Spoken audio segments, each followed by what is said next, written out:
What? A country without Coca-Cola? What century are we living in? Up next on the Crossing Ideas podcast.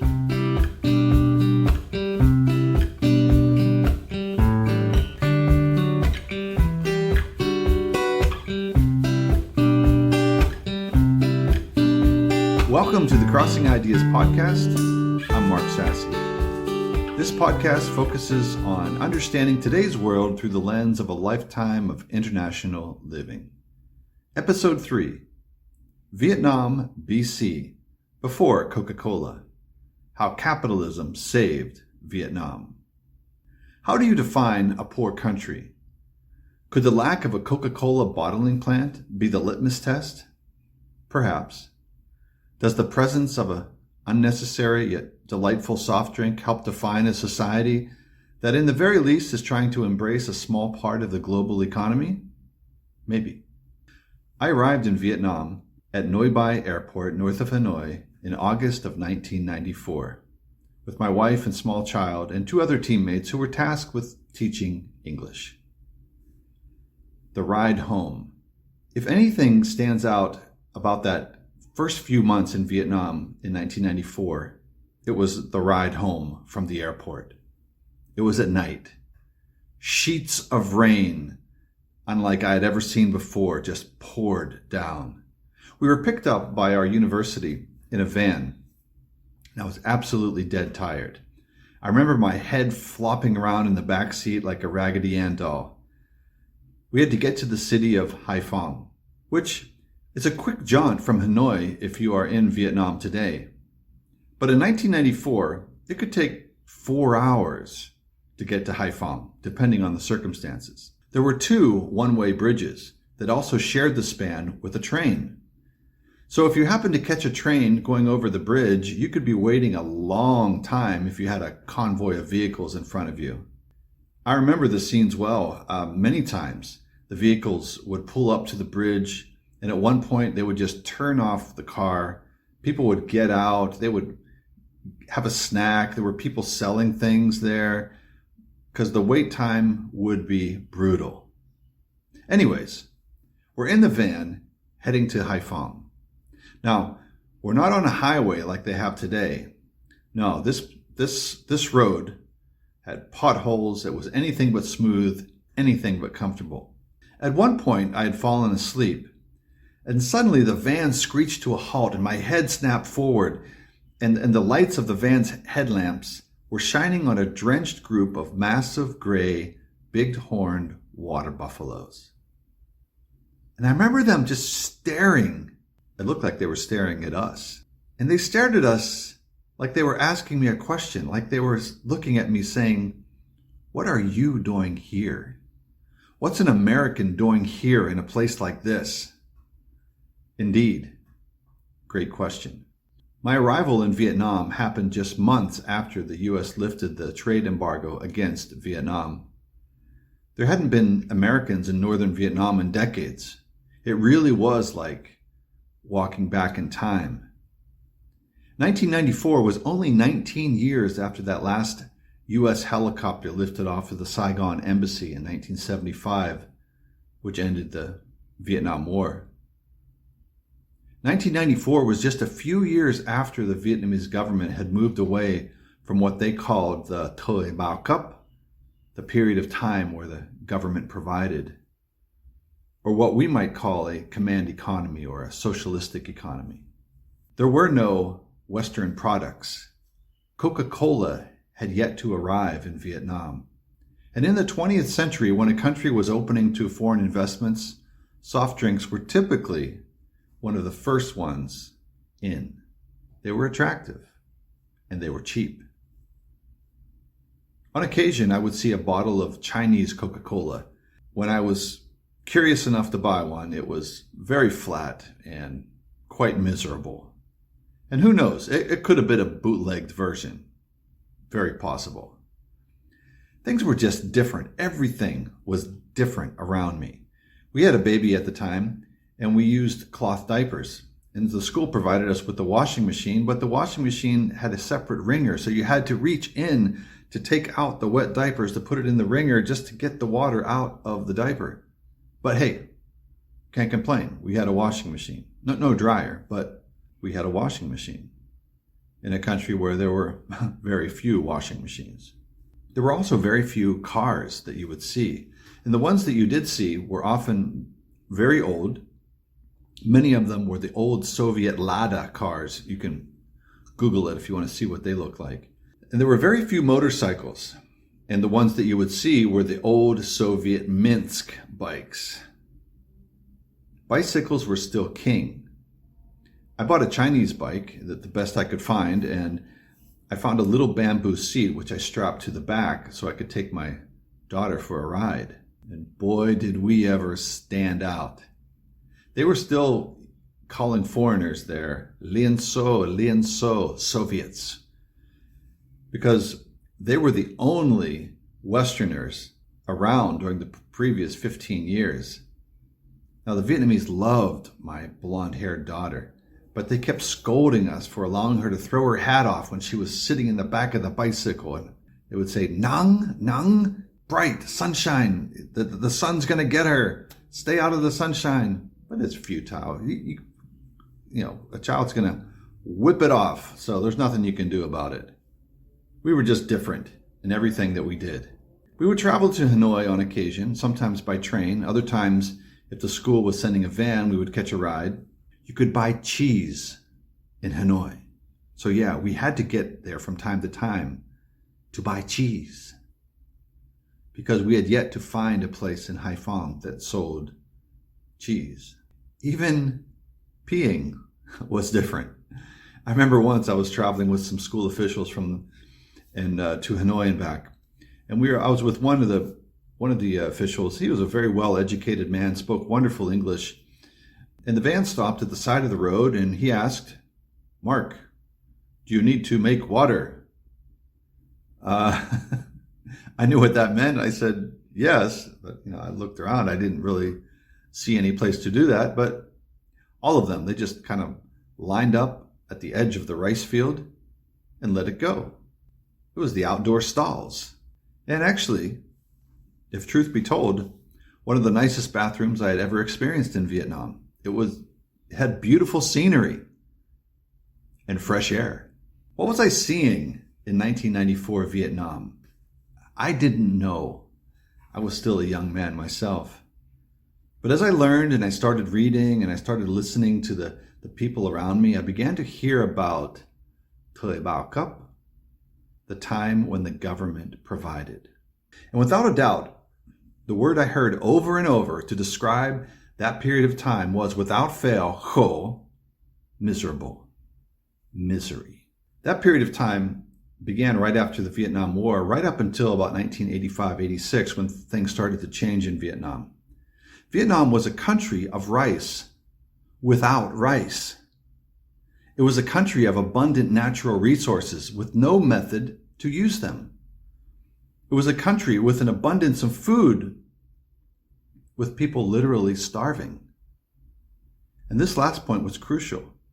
Ho Chi Minh, during his revolution against the French, used the fact that the Vietnamese people were hungry and they were starving as a way to vilify the French, with great cause, actually.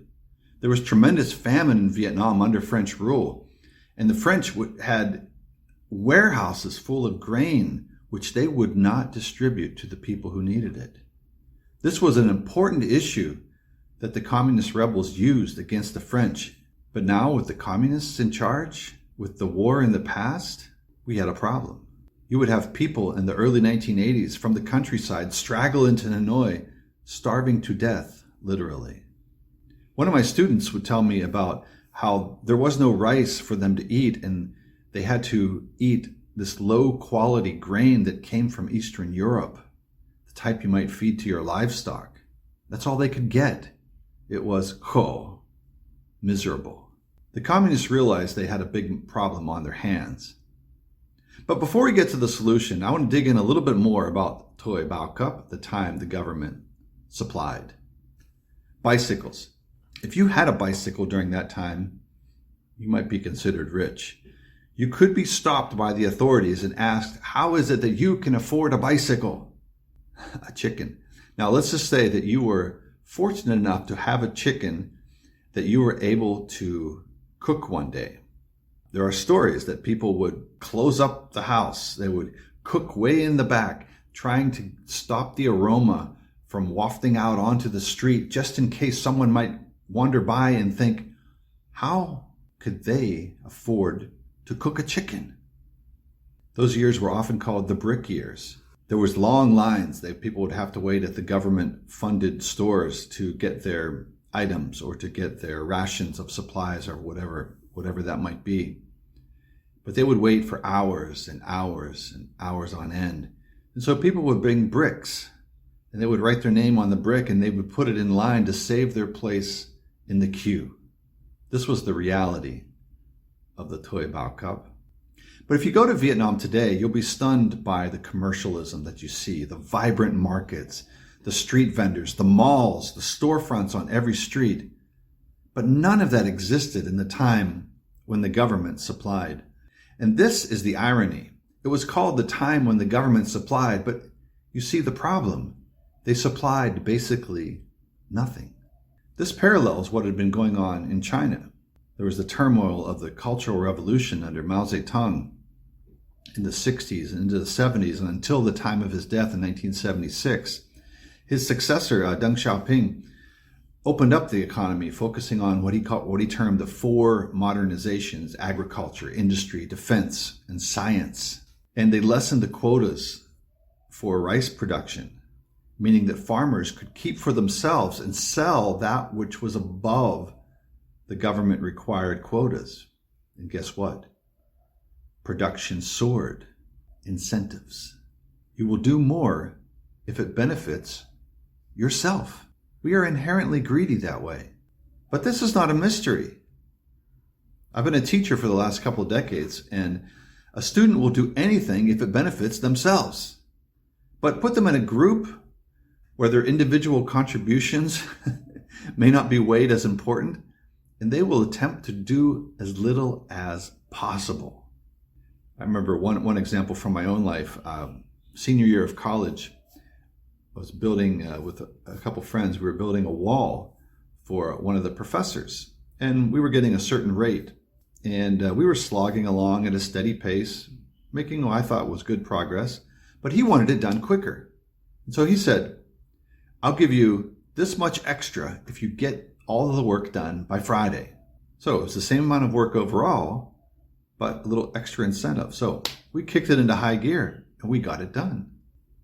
Vietnam went from not being able to feed their own country to being the number 2 exporter of rice in the world in a very short period of time. How? What happened? It wasn't communism that did anything. It wasn't socialism that changed things. This is capitalism, allowing the individual to seek their own opportunities, their own interests, and by doing so, benefiting others. This was not socialism. The great Vietnamese general, Vo Nguyen Giap, he was a contemporary of Ho Chi Minh against the French and against the Americans. He said in an interview, and I believe it was with Stanley Carnow in the 1990s, he said that socialism isn't meant to be an economic system. There needs to be a period of time for capitalism to build up a country before socialism can build its utopia. Now, those last 3 words are mine, not his. But that's how I view it. The only way to alleviate poverty is to create wealth. Now, you can distribute wealth that a country has through government fiat. But as Margaret Thatcher said, eventually you're going to run out of everyone else's money. But the thing is, expanding a country's economy is not a zero-sum game. Creating wealth does not take from one and give to another. It expands the playing field for everyone. It makes the economic pie bigger. So what was I looking at in the 1990s when I first came to Vietnam? Maybe I'll call it a capitalistic renaissance. People were looking at possibilities for the first time in their lives. Whether it was a poor boy from the countryside, he lived on the Hanoi streets, shining shoes or selling packs of Wrigley's gum. Or the woman carrying vegetables or flowers balanced on her shoulder with a long pole, walking hours daily into the city each morning to sell her meager wares because it was worth it to her. Families pulling together to start a business in the front of their house. And, by the time I left Vietnam in 2003, it would have been hard to find a structure fronting a busy street which didn't sell or market something. The dream, the Honda dream, the little Honda motorbike, it proliferated in the 1990s and into the 2000s. You had arrived if you no longer had to use a bicycle. I bought one of those Honda Dreams, and I do miss that little thing. And then from this proliferation of bicycle or motorbikes, you had services popping up. You had people washing motorbikes on the sides of the street, patching tires, servicing them. We flew to Ho Chi Minh City in 1995 just as a way to experience the South a little bit.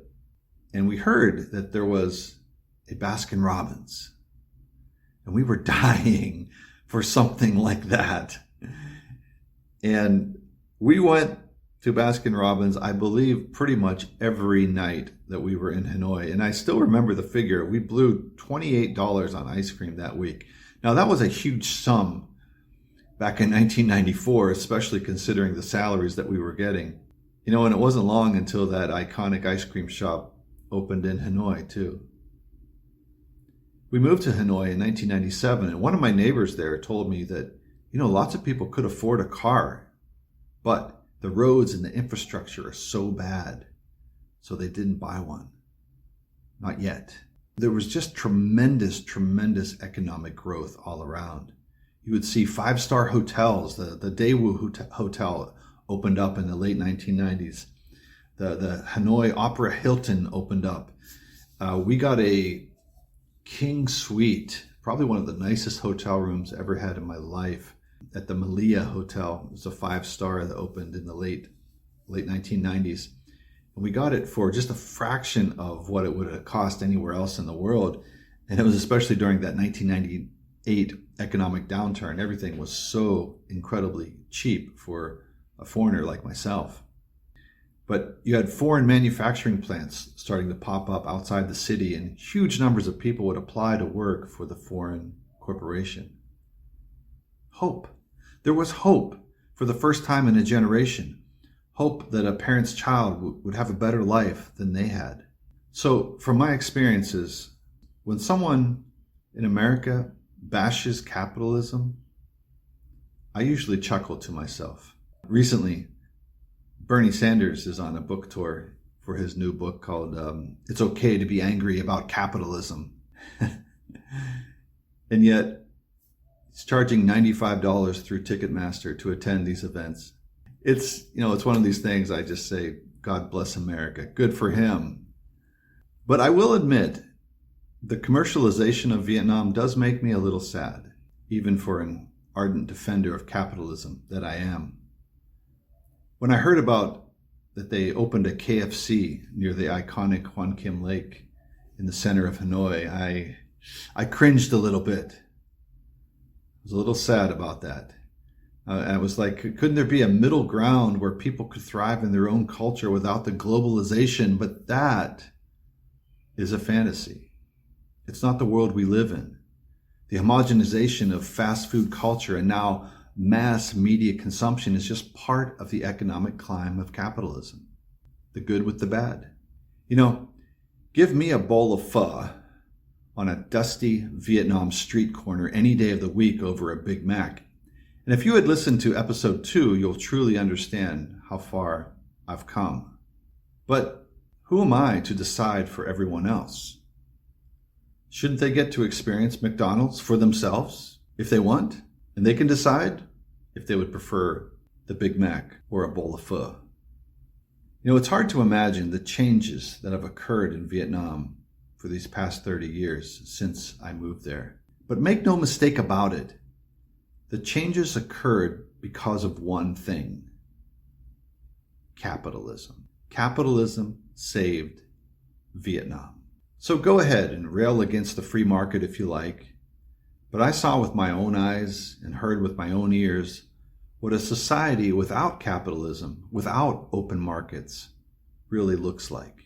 And for me, I'll say no thank you to a government who's trying to provide for me.